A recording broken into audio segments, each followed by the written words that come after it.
Olá, meus irmãos, graça e paz seja convosco. Hoje o tema da lição, vamos fazer os dois, né? Ontem, infelizmente, não deu para fazer, mas quarta e quinta-feira vamos fazer hoje, tá? O título da lição de hoje é Deixando Tudo para Fugir de Jesus. O começo da lição aqui, o autor descreve sobre a pessoa de Judas.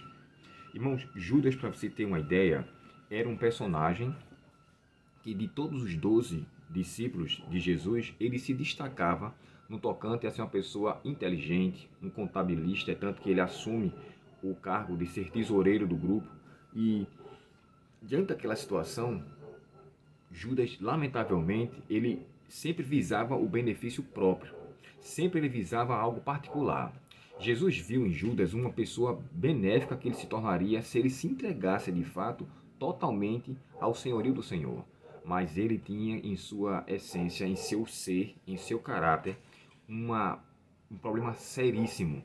Judas, ele era avarento, Judas ele era cobiçoso, Judas ele tinha, como é dito pelo autor, né, como o Deus de sua vida, Mamon, ele amava o dinheiro demais. E se por acaso, irmãos, se porventura Judas tivesse morrido antes de sua traição, com certeza o seu fim seria diferente, diz o livro chamado O Desejar de Todas as Nações. Aqui fala que Judas tinha naturalmente grande amor ao dinheiro, mas não fora sempre bastante corrupto para praticar um ato como esse. Ele alimentava um mau espírito de avareza até que se tornara o motivo dominante. O amor de Mamon sobrepujara o amor de Cristo. Aqui embaixo diz assim, ó, Judas era altamente considerado pelos discípulos e exercia sobre eles grande influência. Lembra que eu falei para vocês nessa semana sobre aquela fala, quando ele descreve a situação daquela mulher que deposita ali, no caso, ela derrama aquele perfume de 300 denários, um perfume de um valor muito alto, e é ele que fala inicialmente. Esse valor devia ser vendido, esse perfume, dar aos pobres. Não que ele tivesse amor aos pobres, mas foi ele que disse inicialmente, depois outros aderiram e acabou criando toda aquela situação. Então, assim, Judas, embora o seu nome significasse louvores, ele não vivia uma vida para louvar a Deus, mas ele louvava o próprio eu.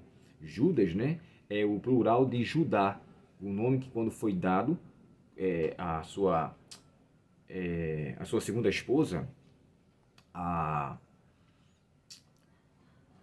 Lia, quando é colocado o nome dela, o nome dele, né, de Judá, quer dizer agora o Senhor louvou, o Senhor seja louvado por essa bênção. Então ela louvou a Deus por aquela pessoa que tinha nascido ali.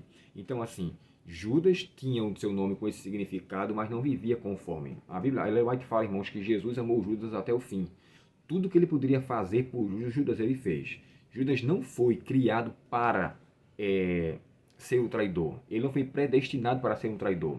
Muito pelo contrário, ele escolheu ser o traidor. Não era esse o propósito de Deus em sua vida. Lamentavelmente, Judas teve aquele fim. Então, assim, Judas deixou Cristo, que era tudo, para servir-se a si próprio e acabou se perdendo.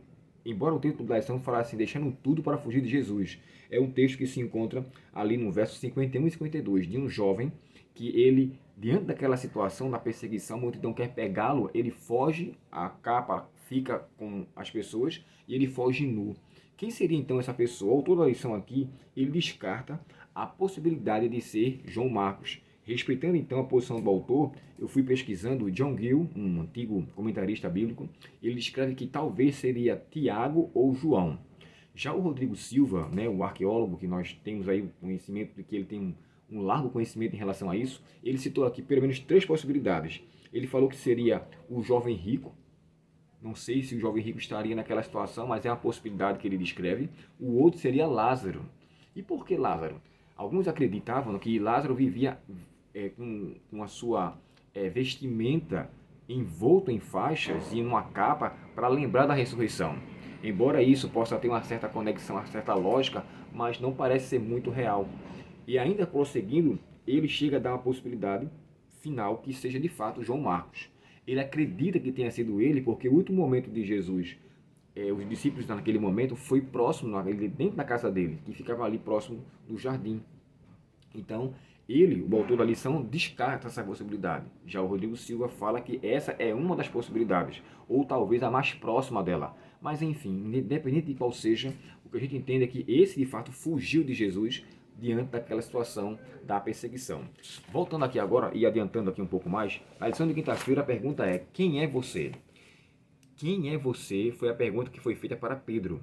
Nós sabemos então, irmãos, que naquele momento, essa aqui a história também é feito sanduíche, quando é dito que dois personagens em histórias semelhantes, diante de uma mesma situação, dois personagens vivendo a mesma história com situações diferentes. Enquanto Jesus confessa que ele é o Cristo, Pedro nega que ele é o Cristo.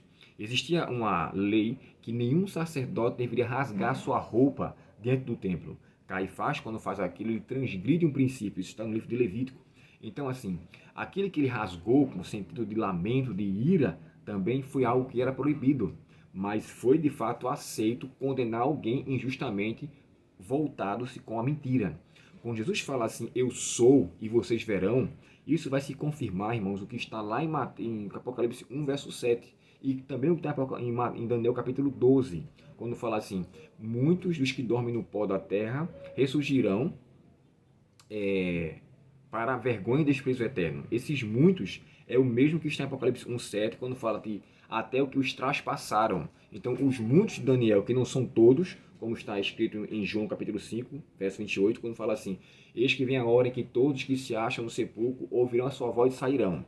Os que tiverem feito o bem para a ressurreição da vida, e os que tiverem feito o mal para a ressurreição da condenação.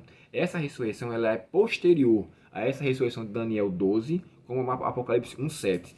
Apocalipse 1,7, Daniel 12, descreve a ressurreição de Caifás, especificamente, porque ele verá Cristo voltando e voltará a morrer.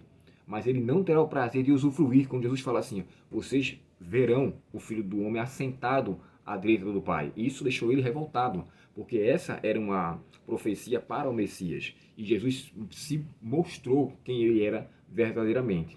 Aquela confirmação de Cristo foi totalmente o antagônico que Pedro fez. Pedro chega a negar a Jesus. A Bíblia fala que ele praguejou. Irmãos, é como se ele tivesse soltado vários palavrões, amaldiçoando tudo, praguejando com tudo e revoltado por ter sido questionado por 3 vezes. Enquanto Jesus confessa, Pedro nega. E um outro ponto que merece consideração. Quando Pedro nega a Jesus, ele de fato mostra que Jesus é o Messias. Porque se ele não quis dizer quem ele era, ele estava realmente com medo de morrer. Logo, se ele confirmasse de imediato, ele correria o risco. Então, para não morrer, ele acaba mentindo. Mas o fato de ele mentir não isenta o messianismo da pessoa de Cristo. Mas aí vem a pergunta para mim e para você. Quem é Deus para você? Pare e pense. O que é que Deus fez na sua vida e o que você poderia confessar sobre a pessoa de Deus em sua própria personalidade? Isso é algo, irmãos, que deve nos fazer refletir. Eu não devo jamais negar que eu conheço a Cristo, pela minha fala, pelo meu comportamento, pela minha vestimenta, mas acima de tudo, quando eu estiver sozinho. É uma frase que diz, né? É no escuro que o negativo se revela. Quando eu estou sozinho, eu mostro de fato quem é Deus para mim naquele momento. Se eu estou revelando o caráter de Cristo através da minha conduta, ou se eu estou satisfazendo as vontades particulares, onde na verdade isenta Deus na minha vida. Quem é você diante de Deus? Quem é você, Pedro? Você é uma pessoa que seguiu a Cristo? Que nós sejamos seguidores de Cristo todos os momentos e assim possamos professar e confessar que somos cidadãos herdeiros do reino celeste, pecadores como somos, miseráveis e carentes da graça de Deus, mas somos agraciados pela dádiva da salvação que por sua graça nos alcançou. Que Deus, portanto, nos abençoe. Oremos ao Senhor nesse momento. Obrigado, Pai Celestial, pela tua lição, pela tua palavra. Pedimos a Ti, Senhor, que nos ajude a termos o Teu alimento constantemente. E ao termos o Teu alimento, possamos crescer e crescer para a glória do Teu nome. Dá-nos um bom dia, Senhor. Perdoa nossos pecados e trabalhe em nosso coração. Te pedimos em nome de Jesus. Amém. Deus te abençoe. Um ótimo dia em sua presença. E até o próximo estudo, se Deus quiser. Até logo.